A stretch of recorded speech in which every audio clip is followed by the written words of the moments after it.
seryoso daw po yan. Marami ng tinupad na hiling. Minsan, kahit hindi inaasahan, dinidinig ng langit ang ating mga panalangin. Pamasko siya sa atin ni Lord. Binigyan tayo ng anak. Hindi natin mamamalayan, tayo na mismo ay nagiging biyaya na rin pala sa iba. Ibigay mo sa kapwa mo ang ibinibigay niya sa'yo. Kahit na anong mangyari sa buhay mo, huwag na huwag ka mawawala ng pag-asa.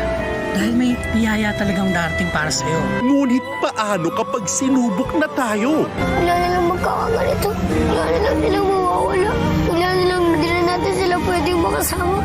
Piliin natin maging regalo kahit anong lupit ng mundo. Para makita nyo kung anong mawawala sa atin pag nagpadala tayo sa takot. Dahil ikaw ay pag-ibig. Weekdays, 11 a.m. Premieres December 22. Dito pa rin sa Jeepney TV sa All TV.